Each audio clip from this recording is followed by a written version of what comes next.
So Google just dropped Gemma 4, and there's a lot to talk about here. 4 new models, major license change, and some genuinely interesting architecture decisions.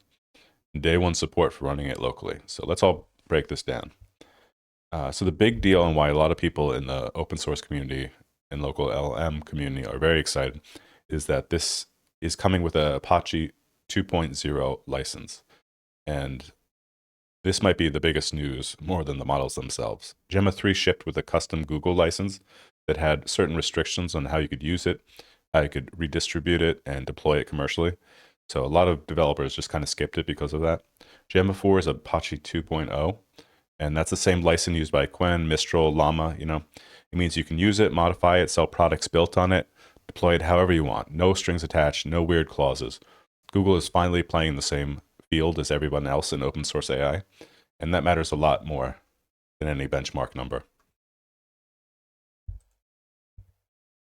So the model family, what did they actually release? They released these 4 models, and the 2 are the smallest. These are edge models. They're designed for phones and small devices. They're very tiny, but they pack some clever tricks, and they're the only ones that support audio input natively. So think voice assistance and speech recognition on the device. Then there's the 26 MOE, 26 billion parameter MOE, which is the one I'm going to be using later.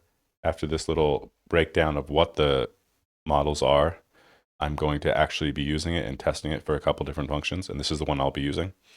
It's a mixture of experts model with actually 25.2 billion total parameters, but only 3.8 billion are active at any time. That means it runs roughly the speed of a 4 billion model, while giving you the quality closer to a 30. It supports text, images, and even video input. And finally, there's kind of the flagship, the dense model, 31 billion. This is the raw power option. All 30.7 billion parameters fire on every single token.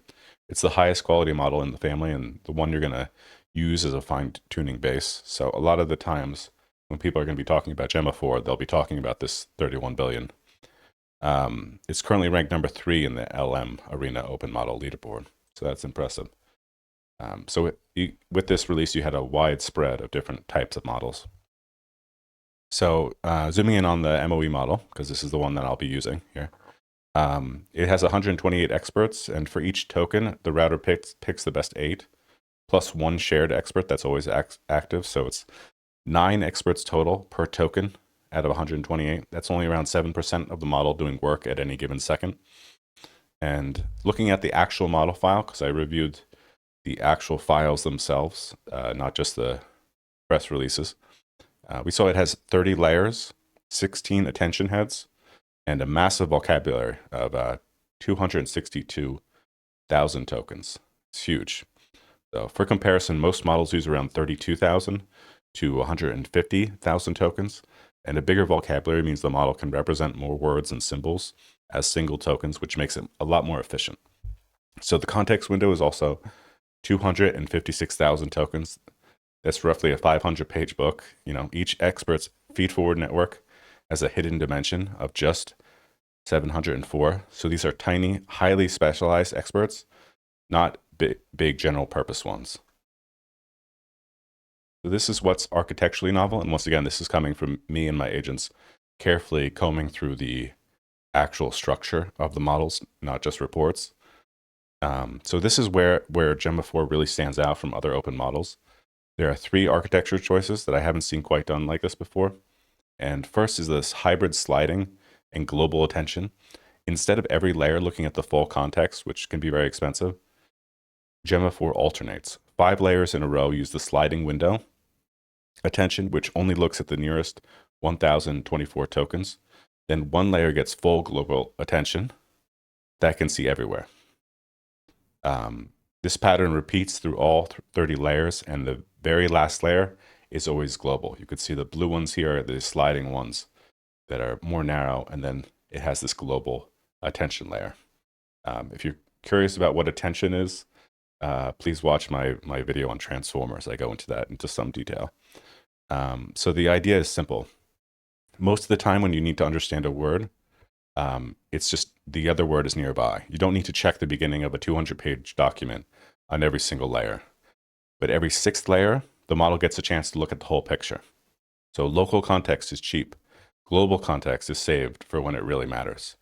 And second here, the number of KV heads changes depending on the layer type. Sliding window layers use 8 KV heads with 256 dimensional keys and values. Global layers use only 2 KV heads, but with 512 dimensional keys and values. So fewer heads on the global layers means the KV cache for long-range context uses way less memory. And that's a big part of how they make the 256,000 context window actually practical. So fewer KV heads on the global layers basically means less memory for long context. And third, they use 2 different RLPE frequencies. And sliding window layers use 10,000, which is the standard value. Global layers use 1 million, and that's 100 times higher, obviously, which lets the position coding scale to much longer sequences without losing resolution. So this is called ROPE, and it's used for long range here. So Gemma 4 versus Qwen MOE, just to give you kind of a comparison of the two. And you saw recently I used a Qwen 3 MOE model. So to compare this, they both have 128 experts. Gemma 4 has 8 plus the 1 shared. The Qwen 3 only had 8 active. The big thing here is obviously the context. Gemma 4 having 256,000 versus Qwen's 32. And the big advantage for Gemma 4 is the multimodal support it has. It can handle text, images, and video natively.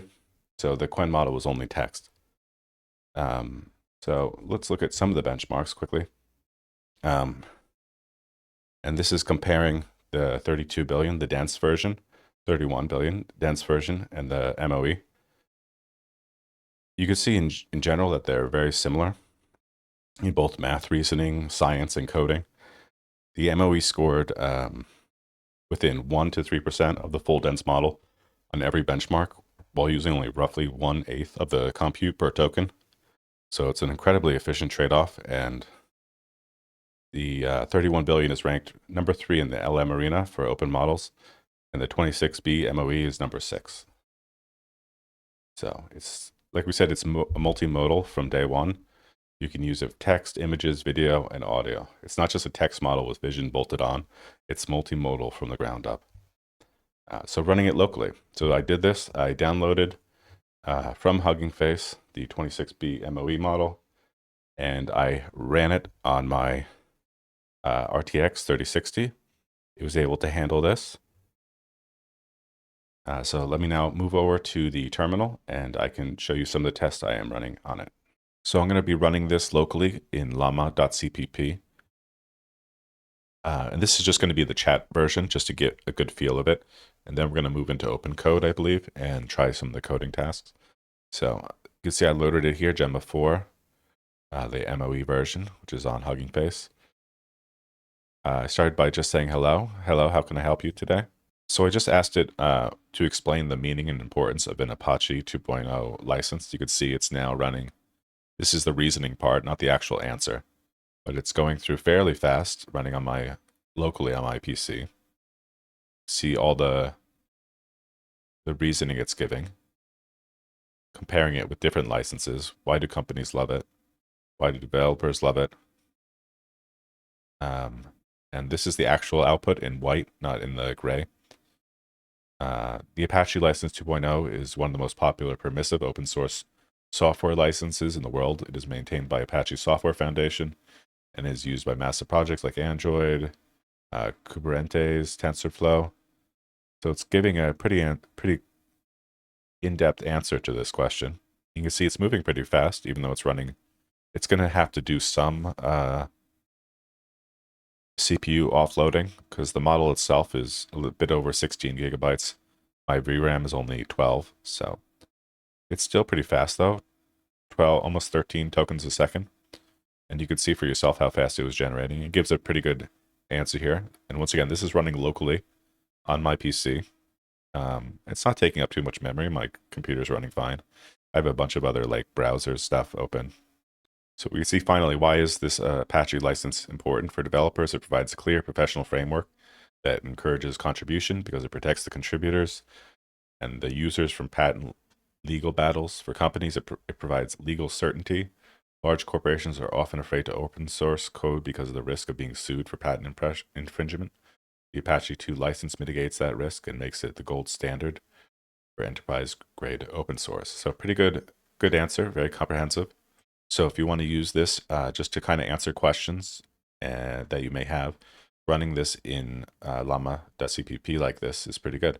So now I'm going to try to actually do it in a coding agent to see how it can handle that. Okay, so now we're going to try it out in OpenCode a little bit. And you can see I've loaded this. It's running locally. And to do this, you need to run this kind of server and then point it to the local server. So I just asked it in OpenCode here, can you build me a blackjack game? I can certainly help you build a blackjack game. Do you have a preferred programming language or framework in mind? Not in particular. Whatever you think is best. So I'll let it just do whatever it wants. I'll build it in Python.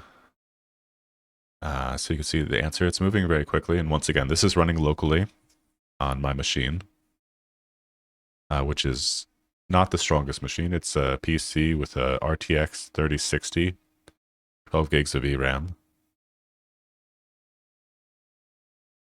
You see it's starting to write the code for the Python script that's going to be needed for the blackjack game. It's writing this out, and then we'll write it to a file, to an actual script. But you can see it's moving pretty fast. And this isn't, a hard coding task, but just to test out and see how it does. Okay, so now I've finished the Python script, and it's going to build the HTML version so we can have some kind of front end to play this. Okay, once again, it's writing out the HTML here. It's going to include CSS for styling and JavaScript for the game logic itself. I'm going to let it keep coding. Okay, so it finished recording or coding the whole HTML. So we'll see what we get. And here we go. It made the little blackjack game. Very simple, obviously, but it is functional. You can see it. Busted. Very simple, but the logic is correct. Dealer wins. Can I win one of these? There we go. Okay. Yeah, so you can see it is a proper coding agent. It built this code out, built the blackjack script itself, and built a proper HTML file. And remember, this is running all just locally. This is the MOE version. I'm sure the 31 billion parameter one is even more effective. But that's going to do it for this episode. This was just kind of a quick look at this Gemma 4 open source model. Really interesting model. I'm going to continue to test around with this and see what we can get, see what we can do with it. I'm sure the community out there is already working to kind of customize this and make it even more powerful. So thank you for watching. If you found this interesting, please subscribe. Please leave a like, leave a comment, and I will see you in the next video.